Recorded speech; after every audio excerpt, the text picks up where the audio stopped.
네, 감사합니다. 오늘 우리가 함께 나눌 말씀은 요한복음입니다. 요한복음 2장 13절로 25절까지의 말씀을 함께 보도록 하겠습니다. 요한복음 2장 13절로 25절까지입니다. 제가 가진 성경은 신약성경 145페이지입니다. 신약성경 145페이지. 아멘, 아멘. 우리는 계속해서 요한복음을 통해 하나님의 은혜를 함께 나누고 있습니다. 오늘도 바로 이제 본문을 살피면서 우리가 함께 내용들을 하나씩 생각해 보려고 하는데요. 요한복음은 특별히 우리가 함께 읽은 말씀은 세 부분으로 이해할 수 있습니다. 13절부터 17절까지, 18절부터 22절까지, 23절부터 25절까지 이렇게 세 부분으로 나눠서 우리가 생각할 수 있는데, 먼저 13절부터 17절까지 전체적 배경이 되는 내용들을 이제 이야기해주고 있어서 이 사건을 함께 살펴보도록 하겠습니다. 13절부터 먼저 볼까요? 우리 13절 함께 읽겠습니다. 함께 읽습니다. 시작. 유대인의 가까운지라. 예, 유대인들의 가장 큰 명절인 유월절에 있었던 일들로 이걸 소개해주고 있습니다. 유대인들이 지켰던 세 개의 큰 명절이 있습니다. 유월절, 맥추절, 오순절이라고도 부르고 칠칠절이라고도 부르는 이 절기, 초막절, 이 세 절기가 있는데요. 이 세 명절에는 출애굽기 23장 17절에 그 하나님 명령을 따라서 이제 흩어져 있는 유대인들이 예루살렘으로 모였던 그 명절이 이 세 명절이었습니다. 그 가운데 하나가 유월절이었고, 유월절이 유대인들에게 어떤 명절이었는지 여러분 기억하시지요? 출애굽기에 그런 어떤 배경이 되는 그 명절이 유월절이었습니다. 어린 양의 피를 분설주에 바른 집마다 그 죽음의 사자가 유월 넘어가는 것들을 기억했던 절기, 장자의 죽음을 피했던 것을, 그래서 하나님의 구원을 기억하며 지켰던 그 명절이 유월절이었다. 그래서 이 유월절 절기에 이스라엘 사람들, 유대인들은요, 이 예루살렘, 성전이 있는 예루살렘에 모여서 하나님을 예배하고 하나님께 그 제사 지내는 일들을 했던 것입니다. 그래서 평소에 예루살렘에는 수만 명 정도 이렇게 성 안과 밖에 수만 명 정도가 살았었는데, 이 명절에는 수십만 명, 어떤 기록에는 100만 명 가까이도 이 명절에 이 예루살렘에 모이게 되었다. 그렇게 큰 명절이었다 하는 것을 우리가 이제 정리하면서 생각할 수 있습니다. 그렇게 예수님도 이 유월절 명절을 지키기 위해서 예루살렘으로 들어갔던 것이다. 13절에서는 그 얘기를 해주고 있는 것이고요. 14절입니다. 우리 14절도 같이 함께 읽어볼까요? 함께 읽습니다. 시작. 성전 안에서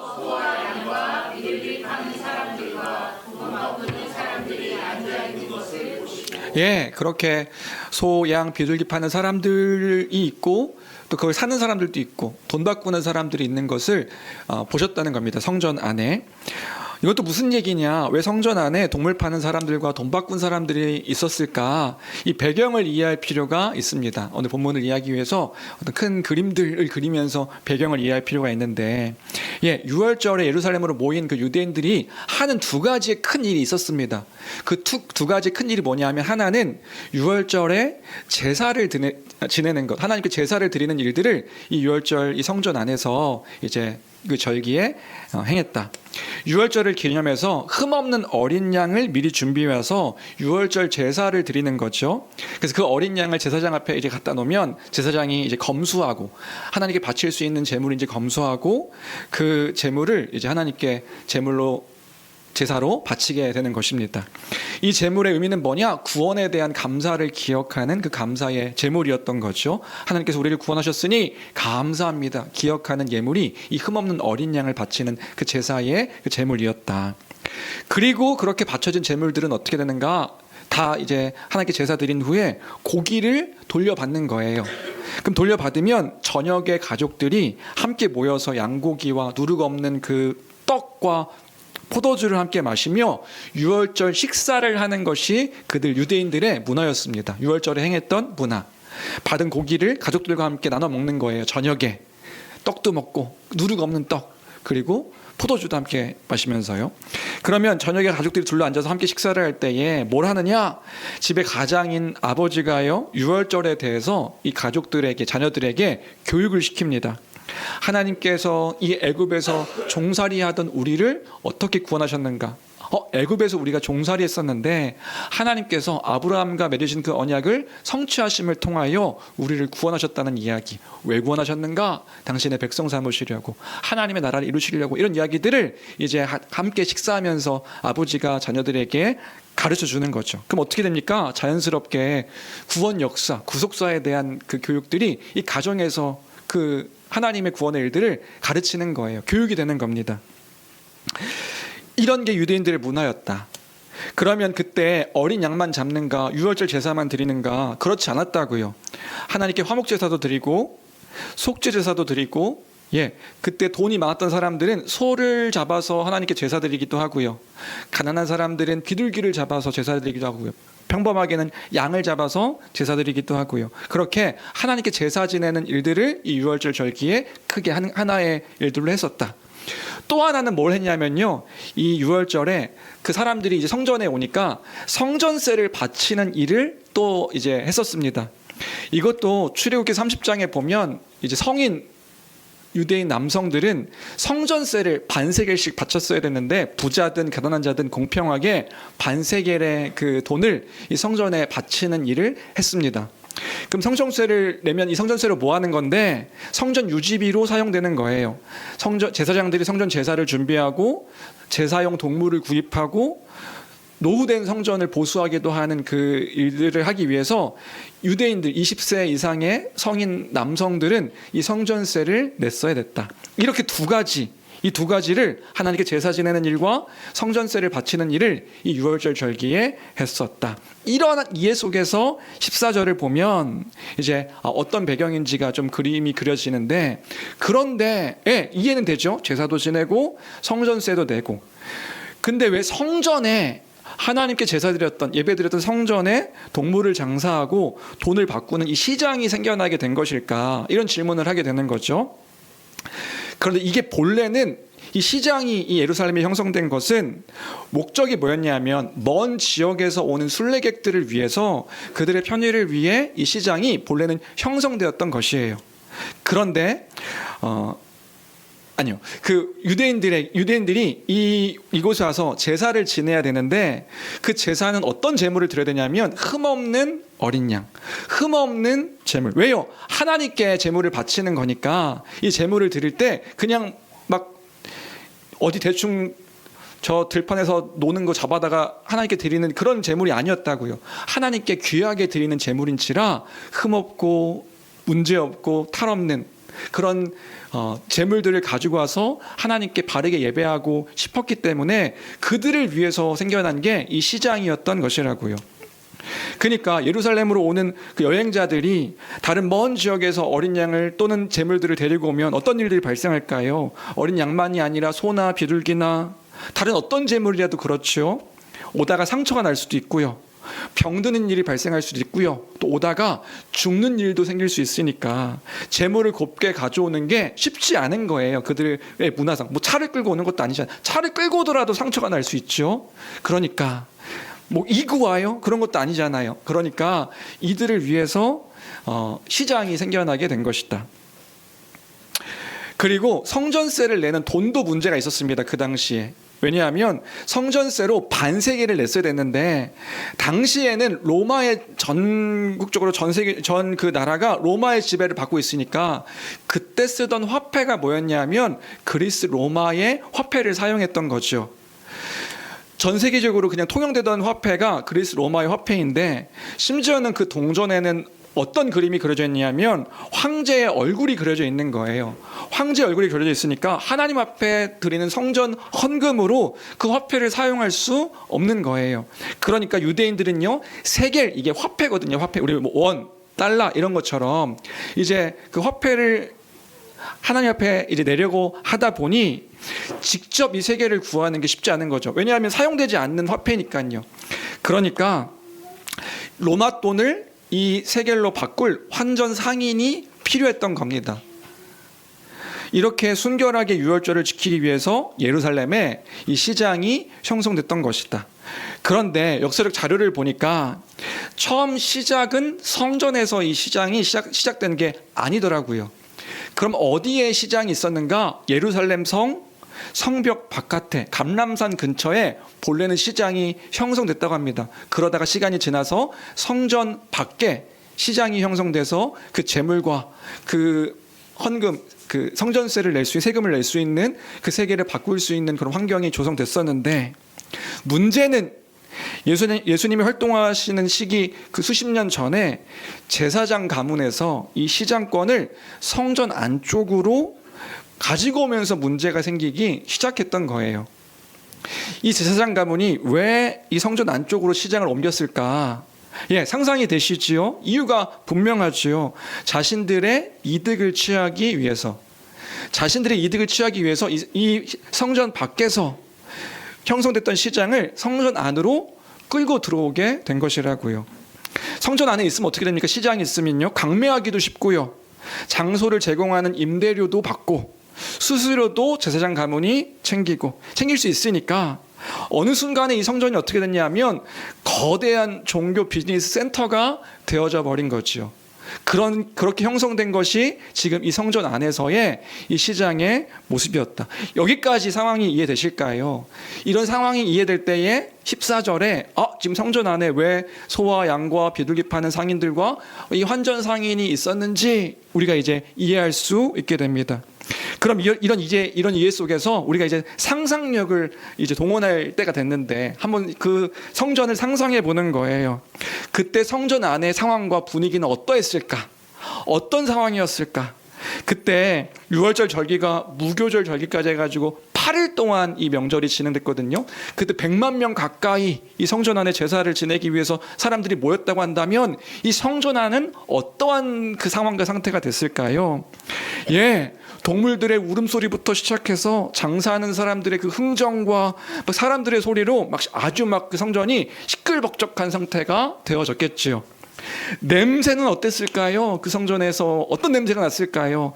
수천 마리, 그때 어린 양을 25만 마리 가까이 잡았다고 하거든요. 그때 이 성전 안에서 그 동물들이 판매가 됐다고 한다면 그 짐승들의 배설물 냄새며 동물들 냄새며, 제가 상상했던 게 뭐냐면, 저희 아버지가 개척하셨을 때 시장, 강북구에 수유시장이라는 그래도 규모가 있는 전통시장이 있거든요. 그 시장 안에서 아버지가 교회를 개척하셨어요. 처음 개척하셨을 때 저희 예배 장소가 시장 안에 있었습니다. 평상시에도 사람들이 많은데요, 명절 되면요 장난 아닙니다. 한번 놀러 와 보세요. 거기 발 디딜 틈도 없이요, 사람들이 이렇게 서가지고 이렇게 끌려다녀요. 이렇게 밀려다니는 게 그 시장 장터인데, 그때 막 전 냄새, 그리고 거긴 동물이 막 잡히는 건 아니니까 배추 썩는 냄새부터 시작해서 그런 냄새들이 시장에 막 가득하단 말이지요. 음식 냄새부터 시작해서요. 그런 냄새를 상상하면서 좀 이렇게 바라봤더니, 그때의 성전 안에서 그 동물 배설물 냄새며 동물 냄새며 사람들의 시끌벅적한 것들이 어떤 것인지 대략적으로 그림 그려지더라고요. 한쪽에서는 환정 상인들이 돈 거래하는 거예요. 순수하게 돈 거래하는 게 아니라 수수료를 받아가면서 돈 장사를 하는 거죠. 그것이 성전의 분위기였으니, 이제 여기까지 이해가 되고, 마지막으로 그러면 이 시장이 성전 어느 구역에서 이루어졌는가 정리하면 오늘 본문의 그 마지막 그림이 이제 완성될 것 같은데요. 사도행전 때도 설명드렸습니다. 예수님 당시에 그 헤롯 성전은 어떤 구역으로 이렇게 구분되어졌는가, 우리 사진 준비했는데, 성전이요 이런 식으로 구분되어졌었더라고요. 헤롯이 크게 거대하게, 지금 저기 성소, 지성소, 성전 이렇게만 있는 게 아니라 이렇게 크게 성전을 이제 만들어서 화려하게 지어 놓고 있었어요. 그럼 구분이 어떻게 됩니까? 이방인의 뜰이 있습니다. 이제 성전 문 안으로 들어가면 이방인의 뜰이 있는데, 여기는 이방인이지만 하나님을 경외하고 하나님을 알길 원하고 하나님께 기도드리기를 원했던 그 사람들을 위해 허용된 장소, 이방인들을 위한 장소가 이 이방인들의 뜰이었고요. 이방인들의 뜰에서 미문으로 이렇게 들어가면 여인의 뜰이 있습니다. 이 여인의 뜰은 누가 들어갈 수 있냐면 정결한 유대인들, 남녀 그 유대인들이 들어갈 수 있는, 그래서 거기서 이제 하나님을 경외하고 경건하게 기억할 수 있는 여자들도 들어갈 수 있는 뜰이 여인의 뜰까지였습니다. 여기에 험금함이 있는 거고요. 그리고 또 여인의 뜰에서 문 조그만 거 하나 보이지요. 니가노르 문을 통과하면 이제는 제물을 직접 가지고 이제 정결한 유대인들, 남성 유대인들이 이제 제사를 지낼 수 있는 곳, 제사장의 뜰이 있는 거예요. 여기서 제단과 물두멍이 있고요. 제사가 실제로 집행되는 구역이 저 제사장의 뜰이었습니다. 그리고 저 건물 성소와 지성소, 하나님의 임재가 이제 기억되어지는 성소와 지성소가 있는 것이고요. 이런 구조 속에서 이제 우리가 이 성전에 대한 그림들이 그려진다면, 그림을 그릴 수 있다면, 그럼 사건의 현장은 어디였을까? 예, 이방인의 뜰이었습니다. 이방인의 뜰에 이 시장이 형성되어진 거예요. 하나님을 경외하는 이방인들도 들어올 수 있었던 유일한 공간이 시장으로 펼쳐졌다고 한다면, 기도를 위해서 멀리서 온 이방인들이 어떻게 되는 겁니까? 예, 저렇게 사람들이 막 시끌벅적하게, 저거보다 더 많았겠지요. 저 이방인의 뜰에 사람들의 그 모습이 시장 풍경으로 바뀌어졌다면요, 하나님을 예배할 수가 없는 것이라고요. 하나님을 예배하기는커녕 여기는 그저 장터가 시장이 되어져 버린 거지요. 이런 큰 그림이 그려진다면 예수님께서 성전에서 하신 일이 무엇인가 우리가 이해가 됩니다. 15절, 16절입니다. 우리 15절, 16절 같이 함께 읽어볼까요? 함께 읽겠습니다. 시작. 노끈으로 채찍을 만드사 양이나 소를 다 성전에서 내쫓으시고 비둘기 파는 사람들에게 이르시되 이것을 여기서 가져가라. 내 아버지의 집으로 장사하는 집을 만들지 말라 하시니. 예. 예수님께서 유대인들을 향하여서 분노하신 거예요. 그러면 왜 분노하신 겁니까? 내 아버지의 집을 장사하는 집으로 만들었다. 하나님을 알고 하나님을 예배하고 하나님께 기도해야 했던 그 성전을 망가뜨렸기 때문에 예수님이 분노하셨구나 하는 사실을 우리가 이해하게 됩니다. 이런 상태가 되었으니까요. 이런 현장의 모습이 되었으니까요. 하나님을 예배하고 기억하고 기도하고 해야 할 그 아버지의 집, 내 아버지의 집을 장사하는 그 장사판으로 만들었다. 여기까지 이해되시죠? 여기까지가 배경에 대한 전체적인 이해였습니다. 이렇게 본문을 이해하게 될 때에 저는 오늘 본문을 묵상하면서 그런 질문을 이제 하게 되었는데요. 한번 같이 생각해 보시겠어요? 유대인들의 입장에서 예수님의 태도는 어떻게 유대인들에게 받아들여졌을까? 예수님의 이 태도에 유대인들은 어떤 생각을 했을까? 한편으로 당황스럽지 않았을까 상상해 봅니다.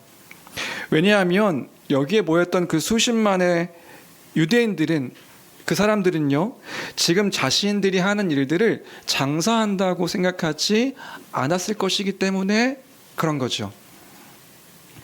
유대인들은요, 여기 왜 왔습니까? 하나님을 예배하고 구원의 일들을 지키기 위해서 이 성전에 모인 거란 말이지요. 예루살렘 근처에 사는 사람들도 있었겠지만 수많은 사람들이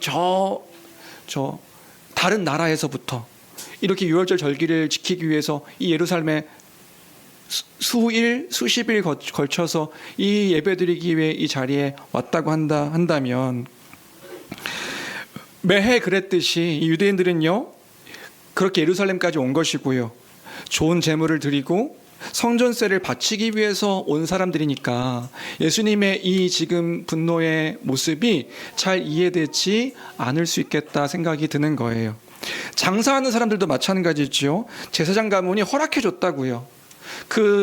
그때의 성직자들이 여기서 장사하라고 허락해 줬으니까 우린 정당하게 이 재물을, 더 좋은 재물을 이렇게 내놓는 것 뿐인데 예수님께서 너무 과하게 지금 꾸짖는 것 아닌가 하는 생각이 들 수도 있겠다, 이런 질문이 들었습니다.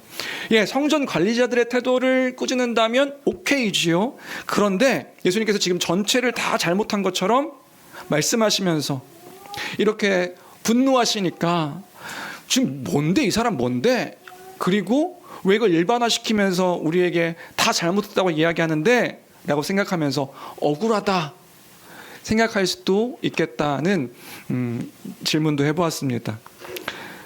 결과적으로 이런 생각을 하게 되는 거죠. 이거 다 주를 위해서 한 일이지 않느냐는 말이에요. 이거 누굴 위해서 한 건데요? 하나님께 예배드리고 하나님께 제사 드리기 위해서 이 일들을 한 건데, 결과적으로 보면 주를 위해서 한 일이라고요. 장사를 하는 사람도, 그것을 사는 사람도 예배하기 위해서 한 일이니까, 하나님을 섬기기 위해서 한 일이니까요. 하나님을 위해서 한 일이라니까요. 이렇게 꾸짖음 받을 만큼 잘못한 일입니까? 라고 질문할 수 있는 거란 말이지요.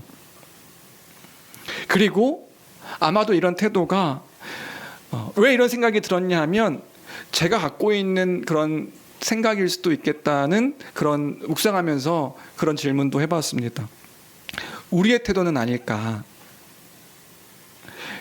이런 질문이 들 때 한편으로 예수님의 이런 꾸짖음이 너무한 것 아닌가? 원망의 어떤 질문들이 들 때, 주의 사랑하는 성도 여러분, 우리는 예수님께서 하신 그 말씀에 다시금 귀 기울이면서 우리를 돌아보며 우리의 생각이 어떠한 생각인지를 다시금 정리하는 이 아침이 되었으면 좋겠습니다. 예수님께서 이렇게 말씀하시는 거라고요. 내 아버지의 집이 장사하는 집이 되었다. 내 아버지의 집을 장사하는 집으로 만들었다. 이렇게 말씀하신 거라고요. 그럼 아버지의 집, 성전은 뭐 하는 곳인데요? 제사를 지내는 곳이죠. 하나님을 예배하는 곳이란 말이에요. 그런데 여러분 기억하십시오. 그 제사가 궁극적인 목적이 아닌 것이라고요. 성전은 하나님의 임재의 장소입니다. 하나님께서 임재하시는 장소라고요. 그래서 성전의 목적은 뭐냐면요, 하나님을 더 깊이, 더 넓게 하나님의 크심을 잊지 말아야 하는 그 상징적인 장소가 바로 성전이었단 말입니다. 제사가 목적이 아니라, 예배하는 것이 목적이 아니라, 그 예배를 통하여서 그 하나님이 누구이신지를 기억하는 것, 하나님이 하신 일이 무엇인지를 잊지 아니하는 것, 그것이 바로 제사의 궁극적인 목적이었단 말이지요.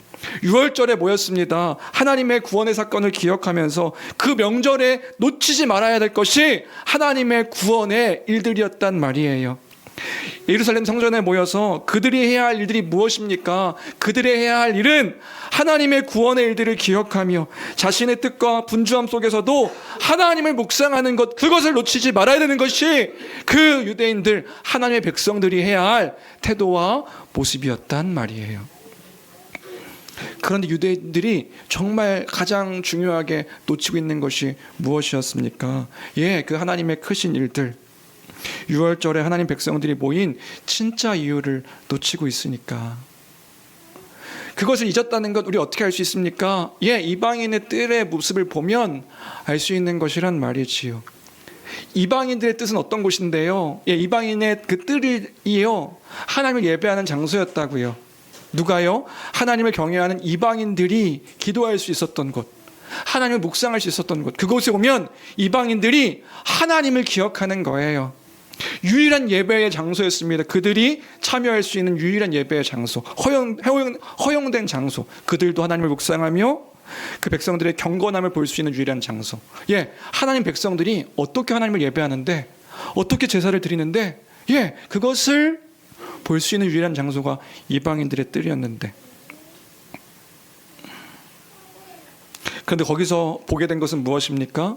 이방인들을 쫓아내는 모습들을 보게 된 것이고요.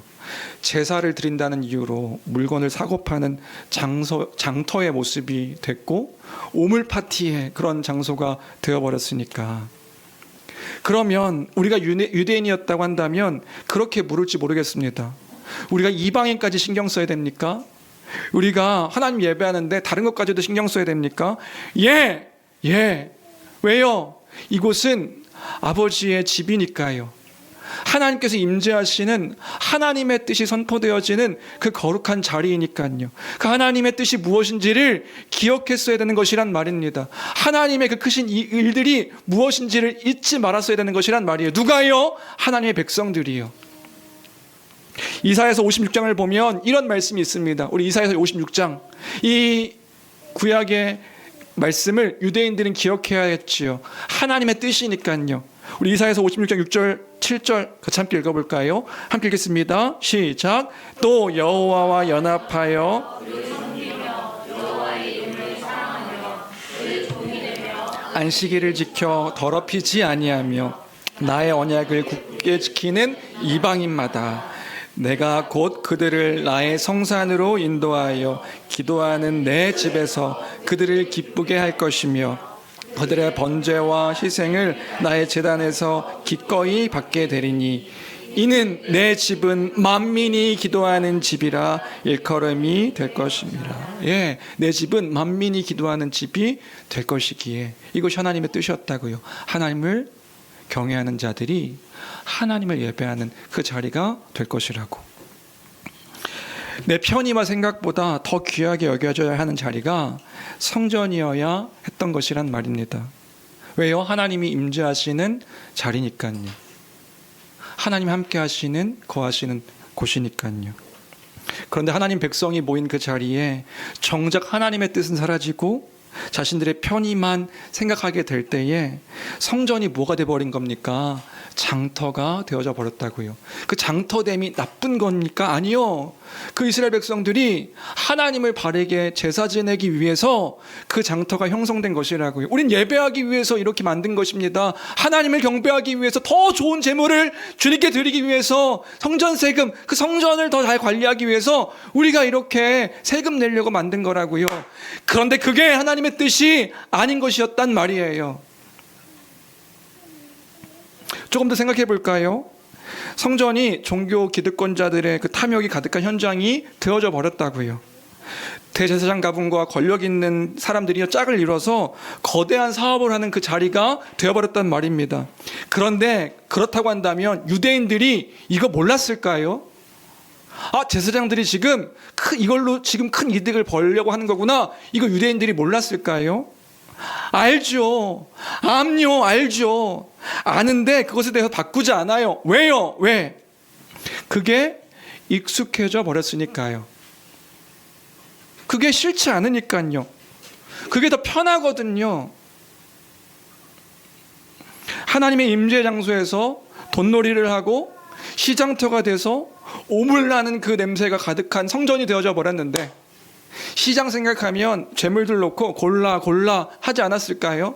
이것도 고르라고, 우리 재물이 더 좋은 거라고 골라 하지 않았을까요? 그런 시장의 시끄러움이 아무 상관이 없는 거예요. 왜요? 편리하니까요.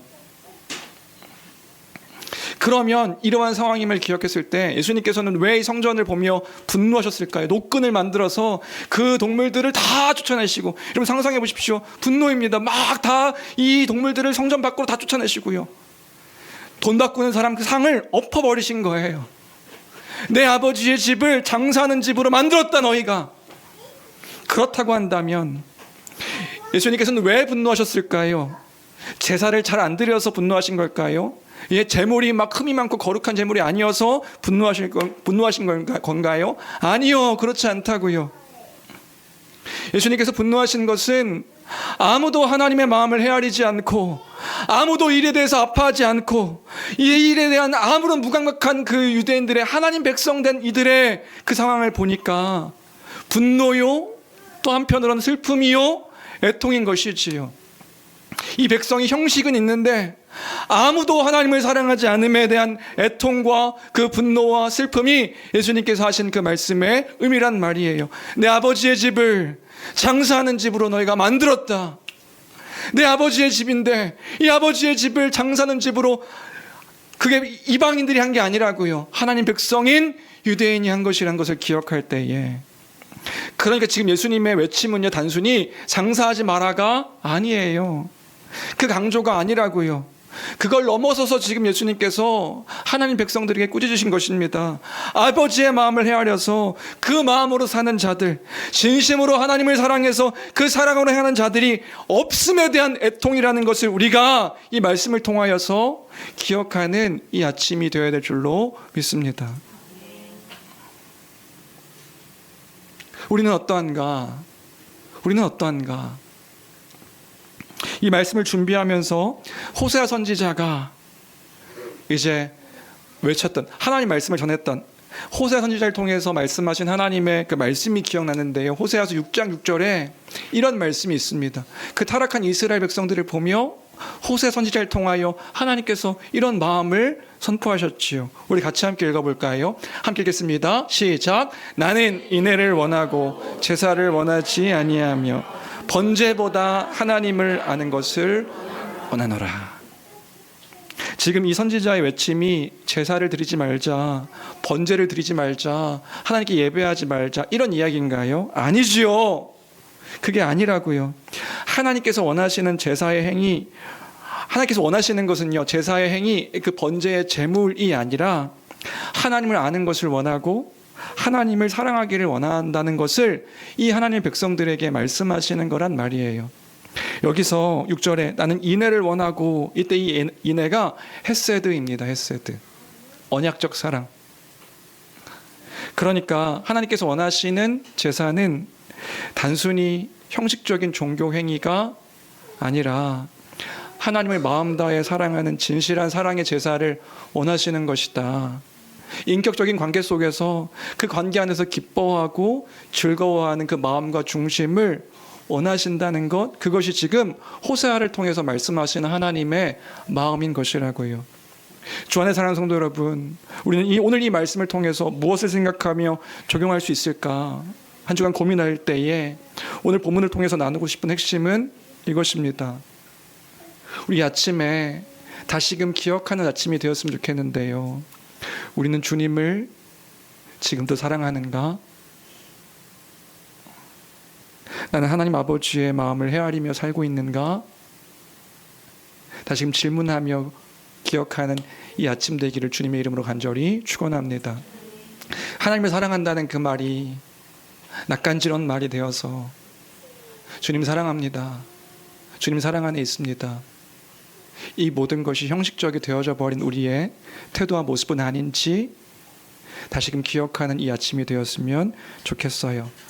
여러분 어떠신가요?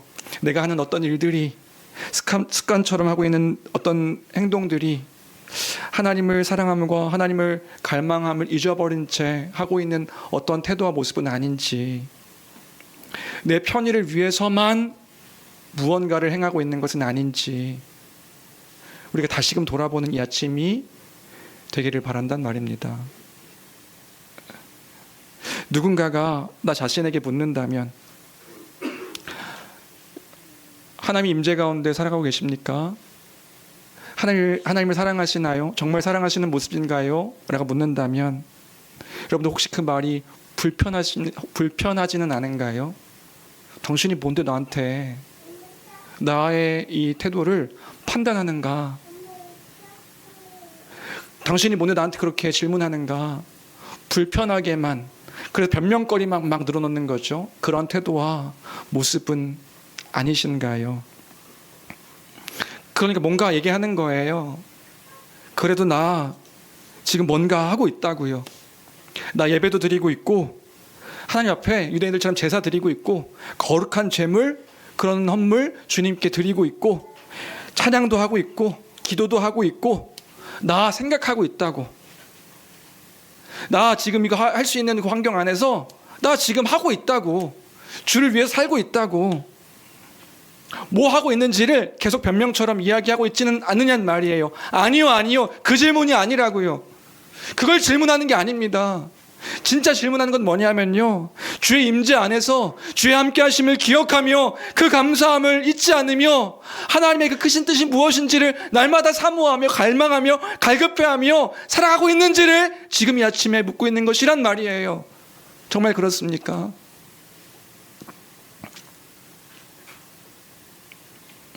여러분, 제사도 귀하고 번제도 귀하고 우리가 하는 모든 일들이 여러분 귀합니다. 그게 그 하는 행동들이 잘못됐다고 이야기하는 게 아니에요. 예, 그거 너무 귀하지요. 그 귀함 안에 정말로 사모하는 마음이 나에게, 주님을 향한 그 사랑의 풍성하심이 나에게 지금 형식적이지 않고 있는가? 여러분, 다시금 잊지 아니하는 우리가 되기를 바랍니다. 하나님은요, 지금 우리의 어떤 활동보다 우리의 마음을 더 원하신다는 거예요. 우리의 중심을 원하신다는 것입니다. 우리의 진심을 원하시는 분이 하나님이시라고요. 나는 인애를 원하고 제사를 원하지 아니하며 번제보다 하나님 아는 것을 원한다. 이 모든 것을 통해 하나님을 기억하기를 원하신다는 것을 오늘 이 아침에 우리가 말씀을 통해서 기억할 때에 주 안에 사랑하는 성도 여러분, 다시금 질문하며 주 앞에서 주님을 사랑하는 그 풍성함이 무엇인지, 그 사랑의 그 감격이 어떤 것인지 다시금 회복되어지고 다시금 갈망되어지는 이 아침이 되기를 주님의 이름으로 간절히 축원합니다. 뭐 하고 있음을 자랑하는 것이 아니라 아파할 수 있는 거라고요. 그 애통함이 우리에게 있어야 된다고요. 하나님 나와 함께 하시니, 아니 함께 하시지 않는 나의 삶과 일들 속에서 하나님 내가 주를 더 갈망합니다. 갈급합니다. 주님 내가 주님을 더욱더 사모합니다. 그 사모함이 우리에게 더 풍성하게 요구되어지는 이 아침 되기를 주님의 이름으로 간절히 축원합니다. 그거 없음을 지금 애통해 하시며 분노하신 거라고요. 그러니까 없으면 그 은혜를 구하십시오. 두 번째 문단도 이런 맥락에서 보고 싶은데요. 18절부터 22절까지 예수님의 이런 태도와 지적에 유대인들이 화가 났다는 거예요. 말씀하시니까 화가 난 거예요.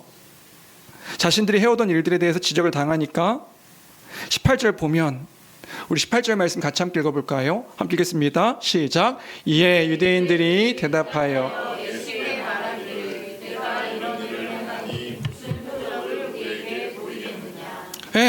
네가 지금 이런 일들을 행하는데 너 누구냐? 무슨 표적을 우리에게 보이겠느냐? 이렇게 물었다는 이야기입니다. 오늘도 표적 이야기가 나오네요. 표적, 그렇죠? 지난주에 표적 중요하다고 했죠. 표적 이야기 계속 나옵니다. 요한복음에서는요. 요한복음의 표적이 뭔가요? 사인, 서명이란 뜻이지요. 그러니까 지금 이 유대인들이 질문하는 거예요. 네가 하는 이 일이 진짜 하나님 메시지고 하나님의 사람이라는 거 우리에게 표적을 통해서 증명해봐. 이 얘기를 한 겁니다. 그럼 이때 유대인들이 바랬던 표적은 무엇인가요? 기적이지요. 근데 이 기적은 뭐냐면 눈에 보이는 기적, 우리가 믿을 만한 기적 보여서 네가 하나님의 사람인 것 증명해봐. 이렇게 지금 이야기한 게 유대인들의 이야기고요. 그럼 지금 유대인들은 뭘 요구한 건가? 이 태도를 이렇게 이해할 수 있을까요? 이런 거라고요. 어떤 불신자들과 하나님에 대한 이야기 하다 보면 이런 질문을 받을 때가 왕왕 있는 것 같아요. 이런 질문 받죠. 하나님 살아계시면 증거를 보여봐. 뭐 이런 거 들어보신 적 없으신가요? 하나님 정말 살아계셔? 하나님이 뭐 홍해도 가르시고 뭐 죽은 자도 일으키셨어? 그럼 그 기적 지금도 보여봐. 보이면 내가 하나님 살아계신 거 믿을게. 기도해서 불이 떨어지게 해봐. 여기 앞에 번개가 떨어지든 불이 떨어지게 해봐. 그럼 믿어볼게. 이런 기적을 이 유대인들도 요구한 거란 말이지요. 설교 준비하면서 아주 어렸을 적에 있었던 일도 떠올랐는데 초등학교 때 지금 생각해 보니까 이런 제가 왜 그랬는지 기억나지 않지만 초등학교 1, 2학년 때 하나님이 살아계시다는 것을 목사님 아들이니까 막 이야기하다가 하나님 살아계셔. 어떻게 살아계셔? 증명해봐. 하나님 살아계셔. 어떤 친구가 너 하나님이 살아계시면 죽은 사람도 살리지? 그럼 내가 너 죽여도 너 하나님이 살리시는 거지? 목을 졸랐던 기억이 있어요. 그래서 이건 아닌데? 하고 밀쳤단 말이죠. 이런 식으로 어린아이 때는 그냥 이렇게 순수하게도 행동하기도 하지만 어떤 사람은요 자신이 안 풀리는 삶을 원망하면서 하나님은 뭘 살아계시냐고 막 하나님 욕을 하는 거예요. 하나님 살아계시면 내가 욕하는 나를 지금 죽이셔야지. 하나님 살아계시기 때문에 내가 이렇게 욕하면은 하나님이 날 그냥 내버려도 당장 죽이게 해봐. 마치 이런 행동과 같은 거예요. 내가 기대하는 기적 보여줘봐. 그러면 하나님이 살아계신 것, 네가 하나님의 사람이라는 것 믿을게. 그때 예수님의 대답이 뭐냐? 19절이라는 거예요. 우리 19절 말씀 같이 함께 읽어볼까요? 함께 읽겠습니다. 시작. 예수께서 대답하여 이르시되 이 눈에 보이는 성전을 헐면 3일 만에 일으키겠다. 이건 우리 무슨 말인지 압니다. 그렇죠? 예수님의 십자가 죽으심과 부활에 대한 말씀을 이게 표적이다라고 말씀해 주고 있는 거죠. 근데 유대인들은 이해하지 못하는 거예요. 그리고 20절, 21절, 22절 보면요, 제자들도 이해하지 못했다. 그때에 무슨 말인지 이해하지 못했다. 이렇게 이야기하는 겁니다. 20절에 보니까 유대인들이 미쳤다고 하는 거예요. 이 성전을 헐라고 3일 만에 세우겠다고? 왜요? 이 성전은 헤롯이 46년 동안 짓고 있는 중에 있는 성전이었거든요. 그래서 20절 말씀이 그런 이야기입니다. 20절 같이 읽어볼까요?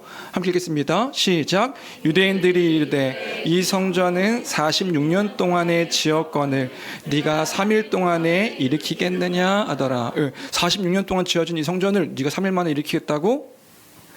그런데 이것에 대한 해설을 사도 요한이 21절, 22절에 하는 거죠. 지금 예수님께서 무엇을 말씀하신 거였는데 21절, 22절 같이 읽겠습니다. 함께 읽습니다. 시작. 그러나 예수는 성전된 자기 육체를 가리켜 말씀하신 것이라. 죽은 자 가운데서 살아나신 후에야 하신 말씀을 믿었더라. 그 당시의 사람들, 심지어 예수님과 함께 했던 제자들도 예수님께서 하신 그 말씀의 의미를 그때는 알지 못했는데 3일 동안에 일으키겠다는 이 말씀은 성전된 자기 육체를 가리켜서 예수님께서 말씀하신 거였다. 이 얘기를 하고 있는 거죠. 그러면 지금 예수님께서 하신 말씀이 무슨 말씀을 하셨다는 거예요? 십자가와 부활을 말씀하셨다는 것이고 그것이 하나님의 표적이었다는 것을 이제 요한이 해설로서 이야기해주고 있는 거죠. 하나님께서 행하신 일의 그 표적, 확증이 이 십자가 죽음과 부활이었다. 근데 제자들도 그때는 몰랐다 얘기하고 있는 게 22절입니다. 그 말씀 기억하고 우리가 부활을 맛봤을 때, 예수님께서 부활하신 것을 보았을 때 우리도 그때 믿었지. 사도 요한은 무엇을 말하고 있는 겁니까? 예수님의 십자가 죽음이 표적이었다 말하고 있는 거고요. 그래서 우리에게 예수님의 십자가 죽으심만 중요한 것이 아니라 우리도 다시 기억할 수 있는 건 뭐냐 하면 다시 사신 그 일이, 그 부활의 일들이 이 신자에게는 중요한 것이구나 우리가 기억하면서 생각할 수 있겠습니다. 이게 실제적인 사건이었고 이것으로 하나님께서 당신의 사인을 행하셨으니 이 예수님의 부활은 예수님께서 하신 모든 말씀을 증명하는 것이다. 우리 복음의 기초 때 얘기했던 것, 이 부활이 예수님께서 하신 모든 것들을 증명하는 사건이었구나. 부활이 중요하구나. 우리는 또한 기억할 수 있겠습니다. 그런데 특별히 예수님께서 오늘 이 본문의 말씀을 왜 하신 건데 이걸 이해하는 게 우리에게 중요한 일이겠네요. 21절에 성전된 자기 육체를 가리켜 말씀했다라고 우리가 21절을 볼 때에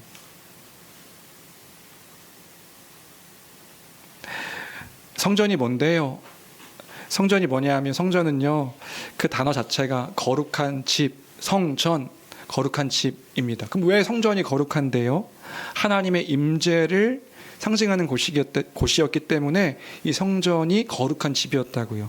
하나님이 당신의 백성들과 함께 하신다는 것을 의미하는 건물이었기 때문에 이 건물 자체가 중요한 게 아니라 하나님의 임재하심이 중요한 것이었다고요. 그런데 예수님께서 뭘 말씀하신 거래요? 성전된 자기 육체를 가리켜서 말씀하신 것이다. 이렇게 이야기했다고 한다면 그 성전된 자기 육체가 뭔데요? 하나님의 임재하심이요. 하나님의 아들이 이 땅 가운데 오신 것이니까요. 영원 전부터 성부와 함께 하셨던 성자 하나님이 이 땅 가운데 오신 것이기 때문에 이제 진짜 성전은 무엇인가, 어디인가, 하나님의 임재 장소는 어디인가라고 했을 때 바로 예수 그리스도가 계신 곳이 성전이라는 것을 우리는 이해할 수 있는 것이란 말이지요. 주 안에 사랑하는 성도 여러분, 이 흐름을 좀 잘 이해하십시오. 이거 왜 얘기하시는 건데요? 예수님께서 지금 어떤 맥락에서 이 말씀하시는 건데요? 두 번째 문단에서는 이 성전에서 꾸짖고 열심을 내신 분이 누구이신가 이 얘기를 하고 있는 거라고요. 지금 18절부터 22절까지 뭐 얘기하고 있는 건데 이 성전에서 꾸짖으신 분이 누구이신가? 진짜 참 성전이신 예수 그리스도시다 이 얘기를 하고 있는 것이라고요. 하나님의 아들이 임재하신 것이니까요. 그래서 사도 요한이 진짜 말하고 싶은 것은 무엇인데요?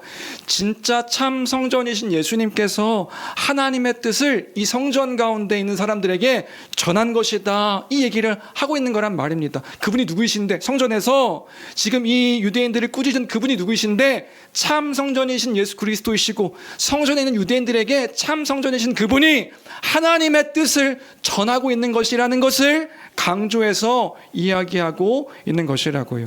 그럼 하나님의 뜻이 뭔데요? 다시 첫 문단으로 돌아가서 우리가 생각할 수 있는 거죠. 종교적인 열심과 그 행위가 중요한 것이 아니라, 그것이 하나님 앞에서 보여야 할 태도가 아니라, 진짜 하나님께서 원하시는 것은 뭐냐면 진심을 다하여서 하나님을 사랑하는 것, 언약적 사랑 속에서 신실하게 하나님을 기억하는 것, 하나님의 행하신 일들을 하나하나 잊지 않는 것, 그것이 당신의 백성들이 가져야 할 진짜 태도라는 것, 그것이 하나님의 뜻이라는 것을 참 성전 되신 예수님께서 성전에 있는 그 유대인들에게, 하나님 백성들에게 선포하고 계시다는 것을 이야기해주고 있음을 우리가 기억할 때에, 그 사랑 안에서 다른 이들, 심지어 이방인들까지도 진정으로 더불어서 하나님을 예배하는 것, 하나님 마음을 헤아리는 것, 이것을 기억하여 함께 예배하는 것이 하나님의 뜻임을 말씀해 주고 있는 것을 우리가 잊지 않으며 기억한다고 한다면, 그러니까 지금 예수님께서 말씀하신 너희가 내 아버지의 집으로 장사하는 집을 만들었다라고 얘기하는 이 꾸짖음이 결코 가벼운 것이 될 수 없는 것이란 말이에요. 하나님이 원하시는 것은 무엇입니까? 진정으로 하나님께서 원하시는 그 뜻은 무엇입니까? 호세아서 6장 6절 말씀을 다시 한번 여러분들에게 나누고 싶습니다. 여러분 기억하십시오. 주님이 우리에게 원하시는 것은 무엇인가? 함께 읽겠습니다. 함께 읽습니다. 시작. 나는 인애를 원하고 제사를 원하지 아니하며 번제보다 하나님을 아는 것을 원하노라. 이게 주님의 뜻이라는 거예요. 참 성전 되신 예수님께서 외치신 건 뭐냐 하면, 결국에는 하나님을 사랑하라, 하나님의 사랑을 잊지 말아라. 하나님을 예배할 때도 우리가 놓지 말아야 되는 것은 하나님의 그 크신 사랑의 일들, 그 구원의 일들이 어떤 것인지를 기억하며 우리가 하나님께 제사 지내고 하나님께 번제를 드리고 예물을 드리고 하나님, 이 모든 일들도 하나님을 사랑하는 것을 잊지 말아야 된다는 것, 그것이 지금 예수님께서 당신의 백성들에게 말씀하신 그 내용이라는 것을 기억할 때에, 주안의 사랑 성도 여러분, 다시금 질문하고 싶습니다. 여러분들의 마음은, 여러분들의 영혼은, 여러분들의 생각은 무엇으로 가득 차 계십니까? 하나님 사랑하기를 원하는 주의 백성들 되어야 될 줄로 믿습니다. 마지막 문단이면서 오늘 설교의 마지막 정리이기도 한데요, 23절부터 25절까지입니다. 23절 보니까 그런 내용이지요. 6월절에 예수님께서 예루살렘에 계시니까 많은 사람이 그 행하시는 표적을 보고 그의 이름을 믿었다라고 이야기하고 있습니다. 무슨 표적이었을까? 요한복음은 그 저자의 목적을 따라서 어떤 표적이었는지 이렇게 다 나열하고 있지는 않은데, 아마도 다른 복음서를 통해서 생각한다면 병자들을 고치고 귀신들을 내쫓고 이런 기적들이 이제 예루살렘에서 유월절 기간 동안에 펼쳐지지 않았을까 생각이 됩니다. 그 표적을 보고 그 기적을 보고 사람들이 믿었더라는 거예요. 그런데 24절입니다. 수많은 사람들이 예수님을 따르는데 예수님께서는 그들에게 그의 몸을 의탁하지 아니하셨으니 이는 친히 모든 사람을 아셨기 때문에 그 사람들을 의탁하지 않았다라고 이야기합니다. 사람들이 행하시는 표적을 보고 그 예수님의 이름을 믿었는데 왜 예수님은 그 사람들을 피하셨을까? 그 사람들이 예수님의 표적에, 그 기적에만 관심이 있고 진짜 표적에는 관심이 없었기 때문에, 그들의 마음을 아셨기 때문에 예수님께서 그들을 피하셨다, 그들을 의탁하지 않으셨다라고 지금 말씀하고 있는 것을 우리가 볼 수 있는 것이지요. 사람들은 무엇에 관심이 있었냐면 기적이요. 자신들이 원하는 일들을 행하시는 그 기적들을 보기를 원했고, 그 기적을 계속해서 나를 위해서 행해 주기를 원했던 것이요. 그런데 예수님께서는 그 기적을 통하여서 표적을 보이실 때에 무엇을 알기를 원하셨는가? 하나님의 진정한 뜻이 무엇인가? 하나님께서 무엇을 이뤄가시는가? 그것을 알기를 원하셨다고요. 진정한 하나님의 관심은, 그 예수님께서 행하신 일들의 목적은 하나님의 그 뜻을 전하는 것이 진정한 예수님께서 행하신 표적의 목적이었습니다. 하나님 나라의 일들, 그 구원의 일들, 하나님이 그 당신의 백성들을 얼마나 사랑하시는지에 대한 그 일들, 그 말씀을 알기를 원하셨다고요. 말씀을 정리할까요? 하나님은요, 기적이 아니라 하나님 알기를 원하시는 것입니다. 간절히 하나님께서 어떤 분이신지를 알기를 원하시는 것이라고요. 하나님 나라의 복된 소식에 관심이 없고 자신들에게 일어날 일들에 대해서만 관심이 있으니 예수님은 그들을 의탁하지 않으셨다. 그들의 증언도 의탁하지 않으셨다라고 하는 것이 지금 예수님께서 보이신 모습임을 우리가 기억할 때에 우리는 어떻습니까? 우리의 태도는 어떻습니까? 우리의 모습은 어떻습니까? 지금 우리의 관심은 어디에 있습니까? 기적에 있습니까? 예수님께서 행하시는 어떤 일들에 관심이 있습니까? 아니면 정말 하나님께서 예수 그리스도를 통해서 보여주신 하나님의 뜻에 우리의 관심이 있습니까? 많은 일들을 하는 것 우리에게 너무 중요하지요. 그것이 귀하지 않다 이야기하는 게 아닙니다. 너무 귀한 일들입니다. 모든 일들이 다 귀한데요, 그 귀한 일들에 행하는 목적이 있었습니다. 이유가 있었습니다. 우리의 삶의 모든 여정들 속에 그 삶의 이유와 목적이 우리에게 분명하게 있었습니다. 하나님을 기억하여 하나님의 영광을 위해 살아가는 삶, 그 사랑을 잊지 아니하며 살아가는 삶, 그것이 우리가 살아가는 삶의 이유와 진정한 목적이었지요. 이거 놓치게 되면, 이거 잃어버리게 되면 우리 어느 순간에 하고 있는 그 모든 일들 속에서 내가 하고 있는 것을 자랑하게 될 수 있습니다. 내가 하고 있는 일들에 만족하고 있게 되어질 수도 있습니다. 이것이 전부인 것처럼, 이것이 모든 것인 것처럼. 주 안에 사랑하는 성도 여러분, 혹시나 하루하루 살아가는 삶 속에서 그렇게 하나님을 잊어버린 채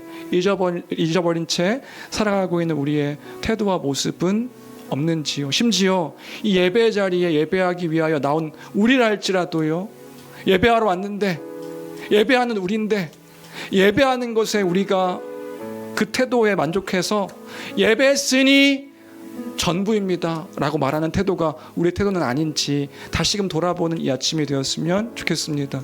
주님께서 오늘도 우리에게 원하시는 것, 참 성전이신 예수님이 그 하나님 백성에게 외치시는 것, 하나님을 사랑하라, 하나님의 사랑을 기억하라, 장사하는 집이 아니라 하나님 아버지의 집입을 기억하라. 이 외침이 다시금 우리의 심령 가운데, 우리 영혼 가운데 울림이 되어서 나를 돌아보고 나를 향한 그 시선이 하나님께로 향하는 시선으로 바뀌어지는 이 아침 되기를 주님의 이름으로 간절히 축원합니다.